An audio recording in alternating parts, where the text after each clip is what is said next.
একজন মানুষ প্রতিদিনের মতো খাওয়া শেষ করে ভাতের দানায় ভরা একটি প্লেট সিঙ্কে রেখে দিল। সে ভাবল, আজ না ধুলে কি এমন হবে, কাল ধুয়ে নেব। রান্নাঘরের লাইট বন্ধ করে সে ঘুমাতে চলে গেল।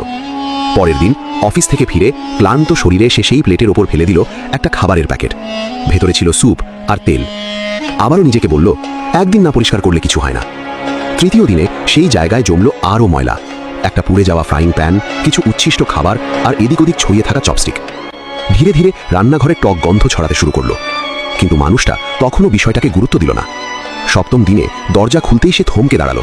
সাদা সাদা পোকা মেঝেতে পড়ছে, চারদিকে অসহ্য দুর্গন্ধ। পুরো রান্নাঘর নোংরা আর অস্বাস্থ্যকর হয়ে গেছে। সেদিন সে বুঝতে পারল, এই ধ্বংস একদিনে হয়নি। সবকিছুর শুরু হয়েছিল সেই প্রথম প্লেটটা থেকে, যেটা সে প্রথম দিন ধুতে চায়নি। আমাদের জীবনও ঠিক এমনই। একটা ছোট অলসতা, একটা ছোট অবহেলা, একটা ছোট ভুল অভ্যাস ধীরে ধীরে বড় সমস্যায় পরিণত হয়। আজকের ফেলে রাখা কাজ আগামী দিনের চাপ হয়ে দাঁড়ায়। আজকের অগোছালো অভ্যাস আগামী দিনের ব্যর্থতার কারণ হয়। শৃঙ্খলা কখনো একদিনে তৈরি হয় না, আবার ধ্বংস একদিনে আসে না। প্রতিদিনের ছোট ছোট সিদ্ধান্তই আমাদের ভবিষ্যৎ গড়ে তোলে।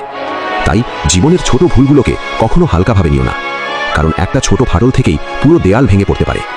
আজ থেকেই শুরু করো নিজেকে গুছিয়ে নেওয়া, ছোট কাজ সময় মতো করা, আর খারাপ অভ্যাসকে প্রথম দিনেই থামিয়ে দেওয়া। কারণ একটি সুন্দর জীবন শুরু হয় ছোট ছোট ভালো অভ্যাস থেকে। এমন ভিডিও পেতে এমআর কার্টুন পেজটি ফলো করুন।